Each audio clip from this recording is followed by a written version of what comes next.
정진 축의 매불쇼. 자, 그럼 매불쇼 법조팀 만나러 지금 출발합니다. 세상에 이런 변이. 요즘 세상이 너무나 흉흉합니다. 흉악 범죄가 많이 발생을 하고 있고요. 예. 그리고 또 아파트에서는 철근이 빠져 있어서 또 말도 안 돼. 불안감이 예. 높아만 가고 있습니다. 이 두 사안 전문가 두 분을 저희가 모셨습니다. 먼저 배상훈 프로파일러 어서 오십시오. 안녕하세요. 네, 고맙습니다. 자, 그리고 순살 아파트 전문 변호사입니다. 전홍규 변호사님 어서 오십시오. 네, 안녕하십니까. 2타 강사 전홍규 변호사입니다. 2타 강사 뭡니까? 1타 강사는 또 따로 계시잖아요. 그래서 제가 2타 강사로 겸손하게 가기로 했습니다. 겸손하게 갑니까? 네. 이번이 그 순살 아파트 관련해 가지고 언론에서 이야기하지 않는 본질적 문제가 있다. 나 이거 매불쇼 나가서 무조건 얘기를 해야 된다. 급하다. 그래서 저희가 모셨습니다. 맞습니까? 좋습니다. 네, 맞습니다. 네, 고맙습니다. 자, 그럼 먼저 흉악 범죄에 대한 이야기를 좀 나눠보겠습니다. 뭐 신림동에서 있었죠, 서현역에서 있었죠, 그리고 대전에서 있었습니다. 흉악 범죄, 관련 보도 접할 때마다 아주 불안감이 너무나 커져가고 있는데요. 성격이 조금 너무 다른 것 같긴 합니다만. 네. 이 범죄 사이에서의 그 연결고리는 아직까지 찾을 수 없는 거죠. 근데 전체적으로 다 사회성 범죄, 소셜 크라임이라는 것은 공통적으로 나타나죠. 네. 그런데 사건 간의 연결성을 규정짓기에는 아직 조금 어려운 상황인 건 맞죠. 예. 예. 근데 과거보다 흉악 범죄가 많이 발생하는 거는 맞습니까? 아니면 우리가 그런 관련 보도를 많이 접하는 겁니까? 그걸 카운트하지 않기 때문에 데이터가 없군요. 예. 왜냐하면 우리는 살인, 강도, 강간, 절도, 뭐 성범죄 뭐 이런 것만 크게 분류를 하지 그 내용의 동기적 측면은 어떤 것도 카운트하지 않습니다. 네. 그러니까 10년 전에 그게 있었던 사건이 있었을 수 있는데 그게 몇 건인지는 누구도 모릅니다. 전문가도 몰라. 예. 흉악 범죄가 얼마나 있었다, 뭐 예. 강도 몇 건 이건 있지만 이게 그냥 불특정 다수를 대상으로 한 그냥 범죄인지 아니면 원한에 의한 뭐 강도 살인인지 이런 건지 알 수가 없다는 거죠. 그 흉악하다는 게 정리가 뭐가 흉악한 거죠. 그 이런 정의도 겁니다. 어렵고. 네. 왜냐하면 이 흉악하다는 정도의 또 논문이 10개 이상 나올 정도로 네. 미국에서는 이걸 가지고도 흉악의 정도에 따라서 분류가 달라집니다. 네. 근데 우리는 그 자체에 대한 기준도 없기 때문에 네. 그냥 과거 일제시대 때 만들어놨던 살인, 그다음에 강도 이것만 가지고 벌써 80년 넘게 우려먹고 있거든요. 네. 그래서 제일 걱정한 부분은 그겁니다. 그럼 이 사람들이 내놓는 대책이라고 하는 것은 무슨 적합성이 있을까? 왜냐? 얼마나 벌어지는지도 모르고 그게 정확히 어떤 범죄인지도 모르고 네. 그런데 어떻게 대책을 내놓죠? 그러니까 예를 들면 이런 겁니다. 조선의 범죄를 우리는 여러 번 다뤄왔습니다. 신림동 사건. 예, 실무 사건. 근데 지금 이제 송치되고 끝났죠. 네. 그럼 이제 대전부터 잊혀져요. 그럼 경찰이나 이 당국은 뭘 할 것 같습니까? 아무것도 안 합니다. 그냥 재판만 가는 겁니다. 그냥 예. 그 사람만 처벌하는 거에서 끝난다. 끝나죠.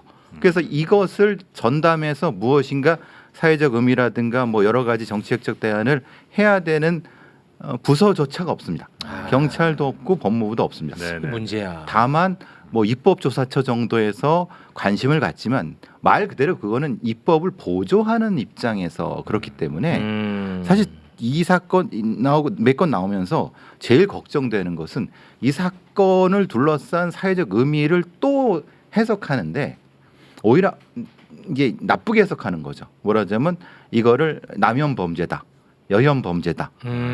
그런 남용 연면 사이트에서 또 이걸 가지고 갈등만 부추기죠. 그 자기네들끼리 막 서로 싸우고 그래서 어제 오늘 뭐 남혐에서 뭐 한남 20명을 죽이겠다. 그게 잡혔어요. 또 옆에는 한여 20명 죽이겠다. 또 잡혔어요. 구속되고 다 구속됐어요. 그러니까 이런 사건들을 그런 집단들이 스스로 만들어서 의미를 부여해서 자기들끼리 낄낄거리고 좋아하고 하는데 그건 딴 세상 얘기고 이 사건들은 또 고유한 또 사건들이고 네. 이게 중구난방이라는 네, 거죠. 이 갈등만 부추기고 불안감만 증폭시키고 끝. 이런 건 없는. 사회적 의미가 없잖아. 근데 약간 좀 그냥 느낌일 수는 있는데 과거보다 어떤 범죄에 의해서 내가 뭔가를 얻을 수 있는 게 아닌, 그러니까 내가 뭐 경제적 이득을 얻는다든지 뭔가 뭐 쾌락을 탐한다든지 이런 게 아닌, 그러니까 딱 보면 그냥 목적 없어 보이는 그냥 막연한 사회에 대한 불만으로 인한 범죄는 좀 늘어나는 것 같은 느낌인데 네, 그런 느낌이죠. 네, 그거는 맞나요? 그게 뭔지를 그것도- 정의를 해야 되는데 그래서 그것도. 대략적으로 러스트, 그러니까 쾌락, 그걸 뭐라고 하든 쾌락살인 뭐 이렇게 표현을 크게 합니다. 그러니까 경제적 이득이라든가 복수라 이런 것이 아니라 순전히 개인적인, 말하자면 검색 수가 올라가고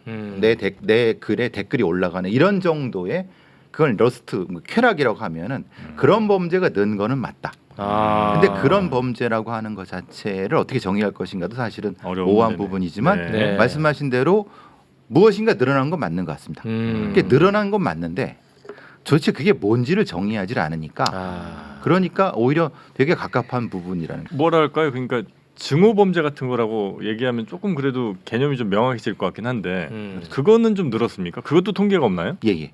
그것도 아예 구분하지 없어요? 않습니다. 왜 그러는지 아십니까? 그걸 구분을 하기 시작하면 네.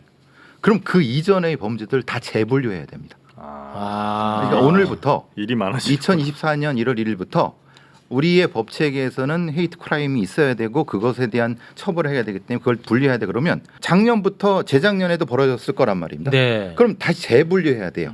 그럼 재분류해야 되는데 그 과거에 벌어졌던 범죄를 재분류하다가 무슨 황당한 건이 생기냐면 그 사건의 수사 자체를 재검토하게 됩니다. 그럼 여러 다치게 됩니다. 그게 잘못됐는지 잘했는지에 대한 평가가 이루어지기 때문에 그럴 수 있겠네요. 그러면 만약에 과거에 그게 뭐 예를 들어 의문사라든가 아니면 뭔가 어떤 누군가의 개입이라든가 개인적 이렇게 되면은 그걸 검토하다 보면 이거는 갑자기 불이 나 버리는 겁니다. 그 사건 자체를 가지고 네. 그러면 그걸 이제 덮어버려야죠. 그래서 지금 언론에 나오는 거는 뭐 최원종이 뭐 사이코패스냐 아니냐 뭐 이제 이런 얘기들만 이제 계속 이 정도. 나오는 겁니다. 네. 그것도 단순하게 이제 어제 분당 경찰서에서 발표한 것 저는 굉장히 불만이 큰데 다른 어떤 것도 없이 그냥 망상해한 범죄라고 끝내버렸습니다. 그렇죠, 망상. 그 되게 말하긴 쉽죠. 망상에 없어 사람 죽이고 저러고 끝났어요. 그러면 아무도 책임이 없습니다. 그렇겠죠. 최원종을 그렇게 만든 그럼 부모가 책임인가요? 아니면 뭐 그러니까 책임이 없이 그래서 거기 돌아가신 분들은 말 그대로 재수 없어 돌아가신 겁니다. 네. 그러면은 거기서 뭘 찾아야 되죠? 근데 사실은 그런 사건들이 이전에도 꽤 있었는데 네. 그때도 그랬다는 거예요. 그러면은 도대체 이 사건을 통해서 우리가 극복해야 되고 바꿔야 되는 게 뭔지가 사라져 버리는 겁니다. 네. 이 사람들이 황당하다는 게 그겁니다. 그 망상이 왜 생겼고 아니면 그것이 어떤 의미를 갖는가에 대한 얘기를 조금이라도 해줘야지 되는 건데 네. 그냥 망상이니까 끝이야.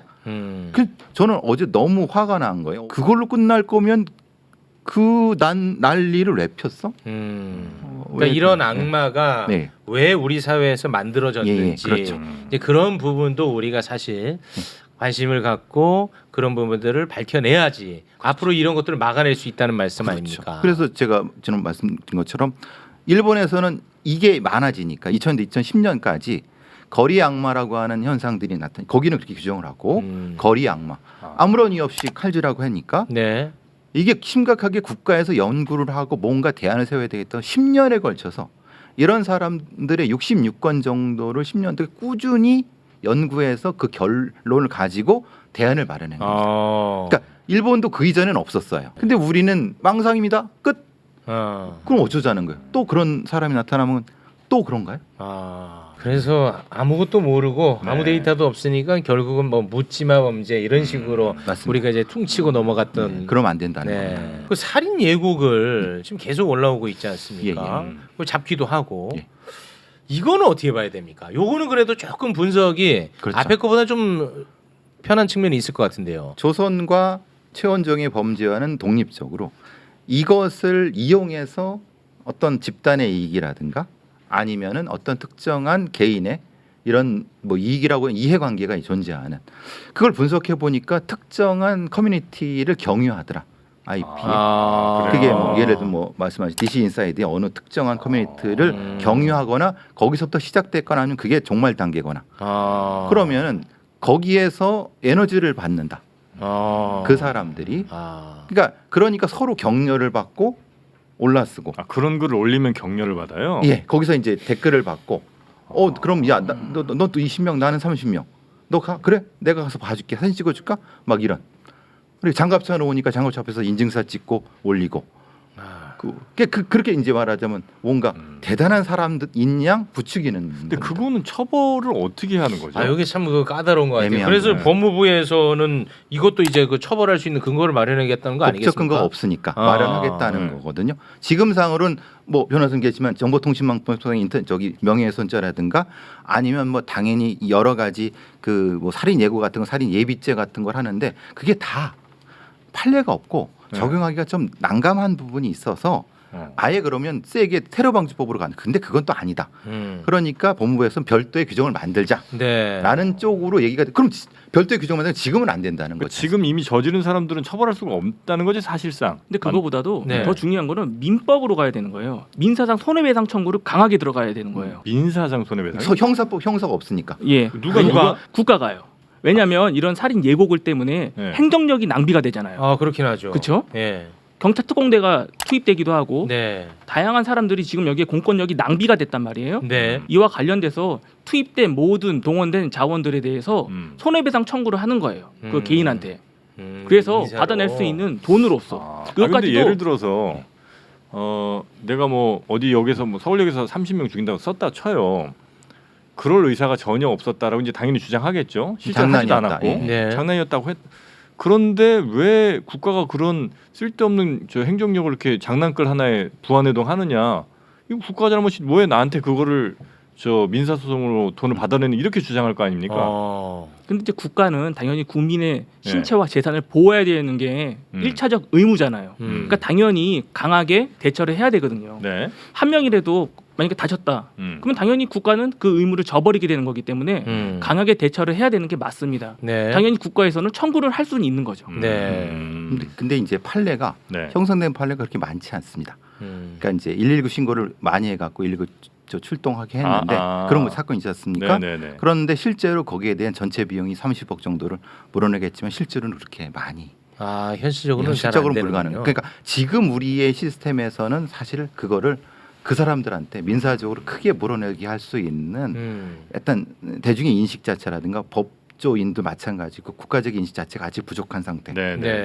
그러니까 거기까지 가야 되겠죠. 근데 현재는 형사적으로 처벌하기는 어렵고 민사로 가는 게 제일 최선인 것 같다는 말씀이죠. 그것도 이제 압박이 하나의 방법이 되니까요. 방법이 네. 되는데 아직은 예. 좀 부족하죠. 부족한 그래서 법무부가 이제 새로운 법적 근거를 그렇죠. 마련하겠다라는 입장을 내어놓고 있는 그런 네. 상황입니다. 네. 근데 그게 따로 저 국회에서 입법하지 않아도 법무부가 결정할 수 있는 겁니까? 법무부에 입법을 해야죠. 아 법무부가 입법을 하고 네. 국회가 통과를 시키는 그렇죠. 걸로. 이제 의원 입법으로 되겠죠. 네. 참 이제 완전 정신 나간 애들이 너무 많아. 이런 거를 어떻게 올려? 그러니까 이거를 정신 나간 애들의 이 한심한 걸로 물론 이제 당연히 한심하지만 그렇게 하기에는 너무 지금 많잖아요. 너무 심각해요. 왜 이렇게 많아진 거라고 혹시 뭐 저 연구하시는 분들은 보고 계십니까?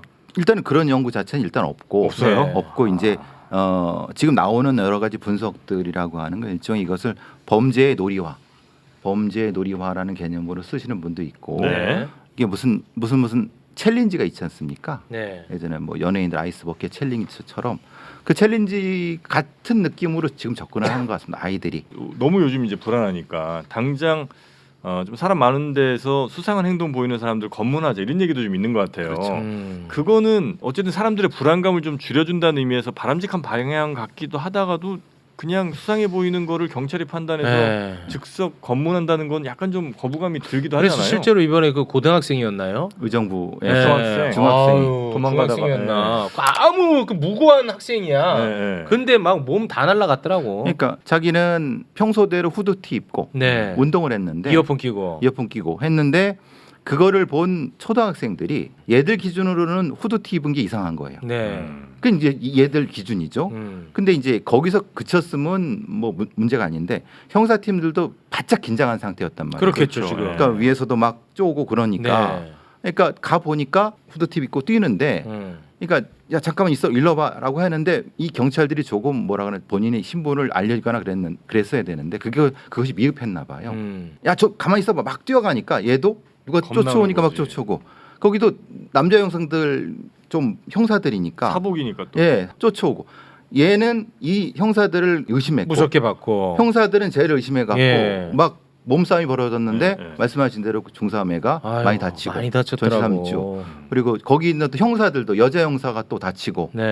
그러니까 결국은 이런 상태가 뭐냐? 그러니까 결국은 불신검문이라는 것이 말은 좋은데 그 판단을 형사들이 하는데 문제는 그 상태에서 굉장히 그 민감하고 굉장히 그 날카로운 상태에서 하게 되면은 분명히 충돌이 벌어질 수밖에 없습니다. 네. 그냥 말할 때는 어우 야 그렇게 하면 좋겠다. 안전하겠다 싶은데 현실로 들어오면 그렇죠. 이게 진짜 어려운 문제야 또. 이게 특히 건설 인부들이 가방에 망치가 다 아. 댕겨요. 그럼 그거는 흉기입니까 아닙니까? 아. 그게 문제인 거예요. 그러네. 자기들은 가지고 댕겨야 되는데 그렇죠. 특히 요즘 많이 잡히는 사람들이 외국인 노동자들입니다. 조선조로 표현되는 네. 그냥 겉은 한국 사람인데 이걸 가지고 있으니까 이걸 분식검문하면 막 옥신각신하다가 도망가다 이게 난리가 나는 거예요. 대부분 또 불법 체류자들이고. 그럴 수도 있어. 예, 그러니까.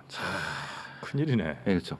이걸 이거는 어떻게 할 거냐? 수사 당국이 정말 잘못하고 있는 거예요. 이렇게 그러니까 하는 거는 왜 잘못되고 있으면은 제도를 고치고 네. 근본적인 대책을 내놔야 되는데 아픈 데다가 바로 스테로이드 연고만 바르는 거예요. 아. 지금 너무 이제 또 사람들이 불안해하니까 그렇죠. 여론이 또 안 좋으니까. 그러니까 그래요. 바로 효과 네. 나타날 수 있는 것처럼 그렇죠. 가는 건데 네. 부작용이 심하잖아요. 그걸 전- 바로바로 내두는 거는 정말 잘못하고 있는 거죠. 저는 장갑차 배치하는 건 전 진짜 잘못됐다고 봅니다. 아. 왜냐하면 장갑차를 배치하는 거 좋습니다. 근데 가보시면 지금 장갑차에 안에 사람 없습니다. 왜? 이 뜨거운 날 장갑차 쇳덩이 아유, 안에 큰일 나죠. 네. 그건 그러니까 사실은 그건 보여주기인데 문제는 그거를 보이는 효과가 있느냐? 효과가 없는 게 거기서 애들이 사진 찍고 인증사진 찍어서 올리면 일종의 놀림감밖에 안 된다는 거예요. 필요한 경우는 장갑차가 아니라 경찰차를 세워야죠. 경찰. 아니면은 경찰 임시 초소를 세우든가. 네. 그러니까 그냥 보여주기식으로 해버리니까 놀림감만 되고 실제 효과는 없고 이렇게 된다는 거죠. 네. 네. 자, 뭐 이야기를 나눌수록 네. 이게 숙제만 더 많아지는 그런 그러네. 느낌입니다. 네, 이 부분은 요 정도로 일단 네. 정리하도록 하고요. 그리고 또 하나의 이제 불안 요소가 바로 소위 말하는 순살 아파트 아니겠습니까?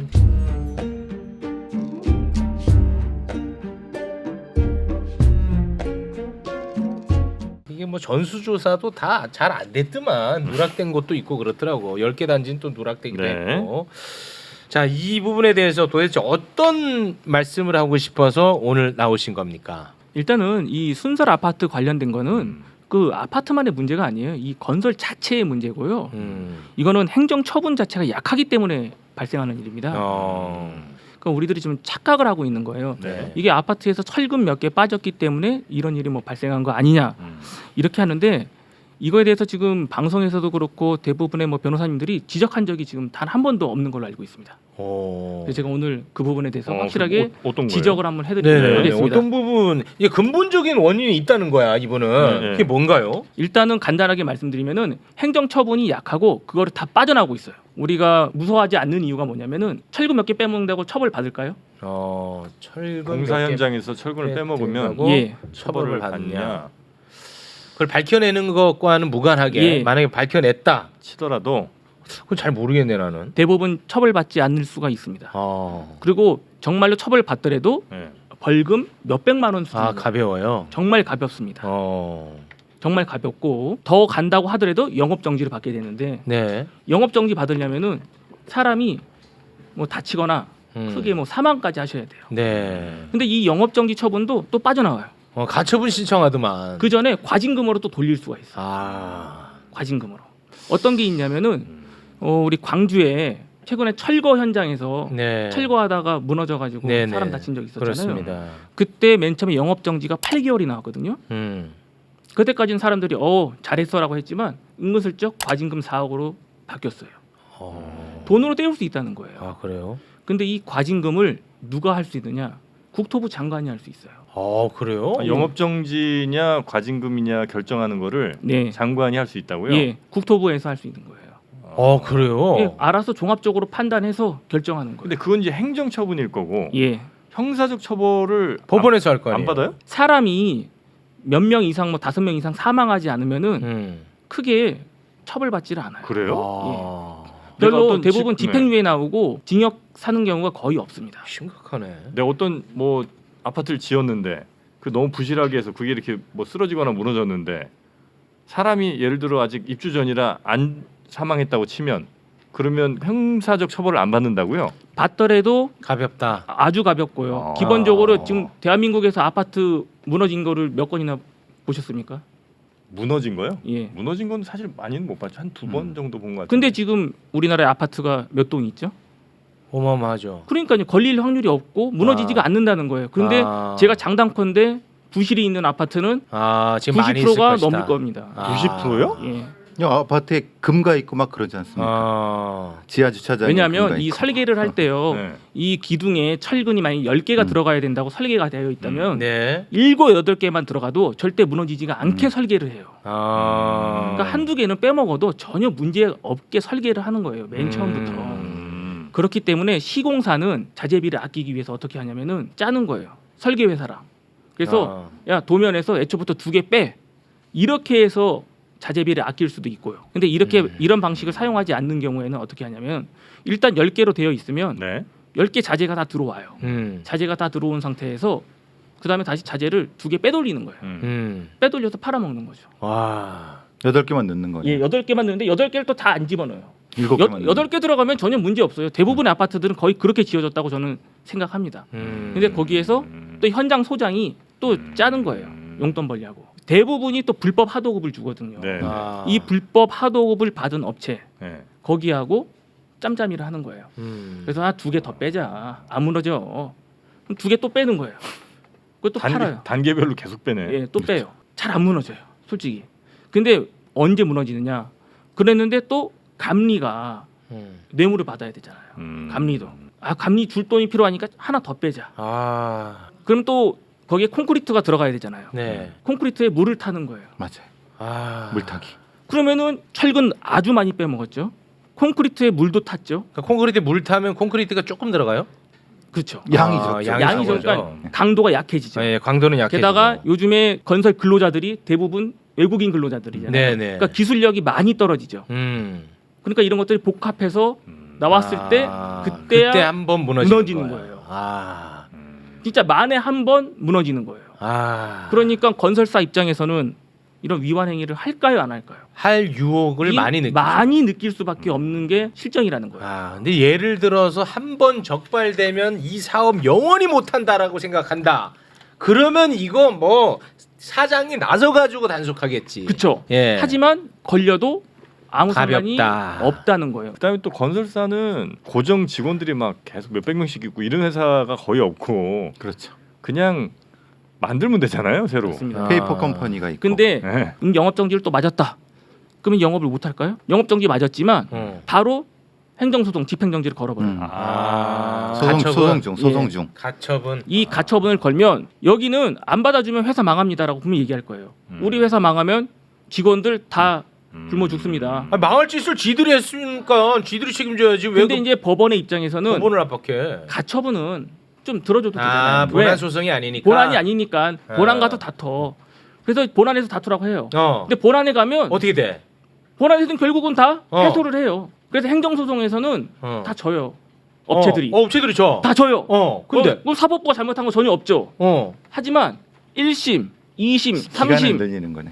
무지하게 끕니다. 공사 활동은 계속 재판. 그럼 영업 정지 기간을 넘어서 영업 정지는 정지가 돼 있기 때문에 처분 안 받은 거예요. 안 받은 상태로 계속 합니다. 영업을. 그럼 대부분에서 영업 정지 이거 타당하다. 땅땅땅 할 거 아니에요. 그럼 땅땅땅을 안 내요. 에? 대법원에서 땅땅땅을 안 하고 그 처분이 막 3개, 4개, 5개 계속 대법원에 계류 중이에요. 쪼개기를 하는 거. 계속 받고 있어요. 네. 그때 이미 다 건물은 완공되는 거죠. 그리고 새로운 입찰 계속 받고 계약하고 공사하고 하면서 처분이 계속 쌓이고 있다가 어떻게 된다? 어떻게? 3.1절, 8.15, 크리스마스, 특사로 끝나? 크리스마스 특사로 사면. 진짜야 끝나는 거예요. 이거? 이거는 좀 아니지 않을까? 아니, 대법원 판결도 안 나온 걸 어떻게 판결 전에 어떻게 하겠어요? 소치하거나 그 전에 얘기해가지고 그냥 대법원에서 판결 내려주죠. 3.1절 특사 확정이 받을 거 되죠. 확정되고 아. 2월 한 25일 날 받아들이고 받고 특사 받고. 야 이게 만약 사실은 이거 진짜 이 나라에서 나는 못 산다. 내 진짜. 이 이게 얘기는- 맞는 얘기가 아니면 추정이야 그냥. 이러지 않을까 싶은 거예요? 아니면 이런 사례가 맞습니다. 있어요? 이게 아니라면은 이 업체들은 지금까지 영업을 할 수가 없어요. 와, 나 진짜 이 얘기는 제가 매불쇼에서 처음 말씀드리는 거예요. 방송에서는 제가 처음입니다. 이런 방법이 있어요.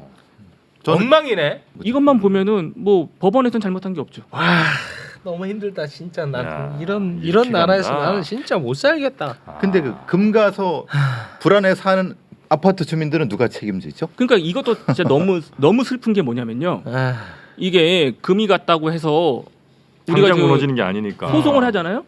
이게 하자 소송 들어가면 진짜 더 열받아. 그러니까요. 덜 받아요? 이걸 철근 2개 빼먹었는데 하자 소송 들어가면 하자로 인정을 안 해줄 가능성도 굉장히 높아요. 안 무너지는데 왜 하자냐는 거예요. 아니 근데 선생님 뭐 하시는 분인데 이런 쪽으로 이렇게 깊이 있게 잘 알아요? 건설 쪽으로 처음부터 좀 일을 했고요. 아, 이쪽으로 특화돼 있는 분이에요? 예, 그리고 제가 이제 건설협회에서 좀 강의를 했었고 아. 이제 다시는 이제 건설협회에서 강의를 좀 못하게 될 것 같은 그렇겠죠. 느낌 같은 느낌이 나는데 잘렸지.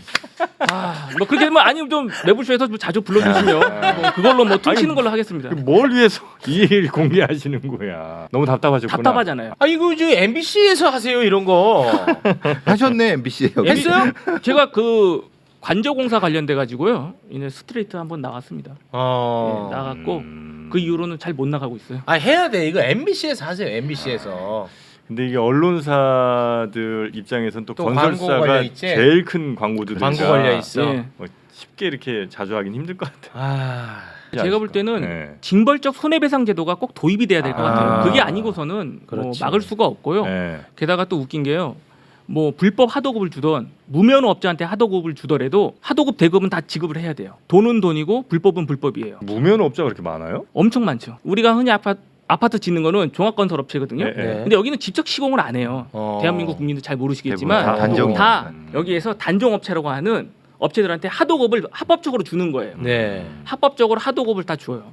여기를 관리만 종합적으로 관리만 하는 거예요. 아, 그래요? 근데 그럼 이 하도급 업체들이 또 직접 안 해요. 또 내려? 여기 살짝 하도급 한번 줘요. 아, 또 내려? 여기까지는 요것도 불법이긴 한데 어. 여기까지만 해도 특별히 문제는 안 돼요. 잘 잘 요 정도 돈만 내려가도 관리는 되는데 여기서 또 한 번 더 내려. 또 내려? 여기서 한 번 또 내려가. 또 내려? 요런 식으로 내려가니까 문제가 터지는 거예요. 와. 100을 줬는데 마지막에 받아가는 사람 한 20 받아가니까. 와, 그러니까 이거를 아껴야 되겠네. 예. 그러니까 맨 처음부터 아낄 수밖에 없는 현실이 되는 거예요. 난 아까 그거 궁금하더라. 아니 이렇게 덩어리 큰 사업인데 뭐 그 철근 하나 아껴갖고 뭐 하나 그래. 싶었지. 근데 너무 내린다. 그러니까 저는 이번에 LH 관련돼서 막 경찰이 세게 나오는 것도 네. 너무 웃겨요. 어. 막 정관비리 막 이러잖아요. 네. 누가 정관하니까 뭐 고위직 판사, 뭐 검사 이런 게 아니에요. 그냥 LH 출신이라는 것 뿐이거든요. 그렇습니다. 근데 LH 출신들 뭐 이분들 뭐 LH에서는 좀 고위직일지 모르지만 네. 실질적으로 공무원으로만 따지면은 대부분이 뭐 4급, 5급 정도 수준이에요. 네. 부장 정도. 예, 그러니까 그렇게 고위직 출신도 아니에요. 진짜 이 비리에 연관된 거는 대부분 국토부 출신들, 낙하산들이 아. LH로 많이 가고 거기에서 일어나는 짬짬이들과 국토부에서 다 관련된 거예요. 아, 그래요? 예. 그러니까 만만한 거예요. 지금 여기 터진 사람들은 다 만만한 거예요. 경찰이 볼 때 너네들은 야, 아유 뭐 잘됐다. 얼마나 너네 만만해 이러니까 확실하게 털겠다. 이렇게 한번 큰소리 변호사님 말씀 빵빵이죠. 얘기 들으니까 우리 저 아차하는 경찰 간부 퇴직하신 분들이 건설회사 그렇게 가신대요. 많이 가죠. 그거 경찰이 왜 가요? 뭐 이런 일이 또 있잖아요.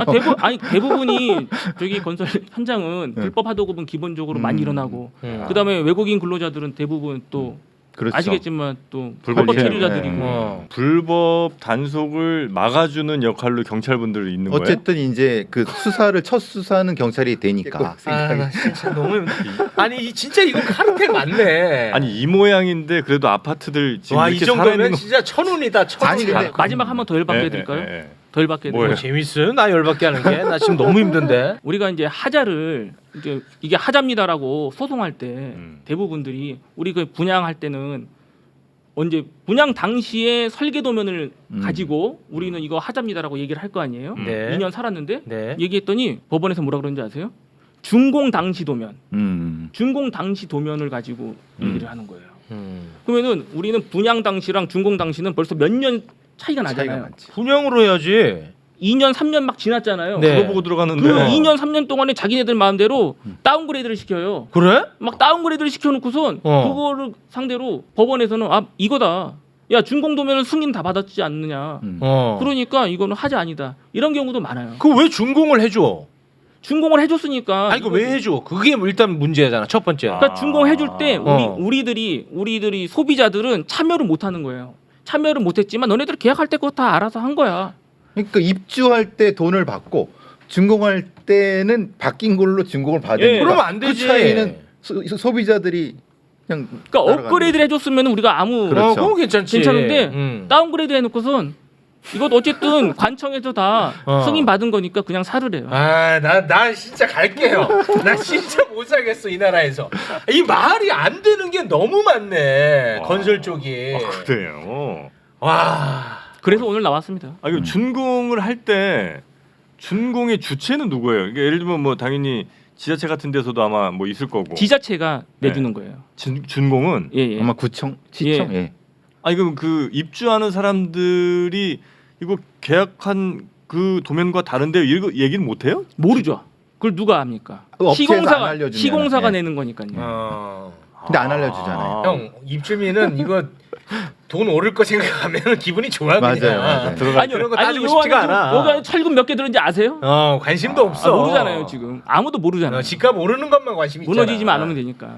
실제로 철근을 비파기 검사를 할 수 있는데 비용이 너무 비싸대요. 그렇죠. 예. 아, 이미 비싸요? 예. 닫아놓으면은 할 수는 있는데 비파이 검사를 만약에 하면 걔는 철근 몇 개인지 정확히 알 그건 수 알 수 있어요. 알 수 있는데. 있죠. 근데 아. 그 비용이 많이 드는 거죠. 아, 그럼 해야지. 근데 해도 인정 안 해주는 경우도 있다니까요.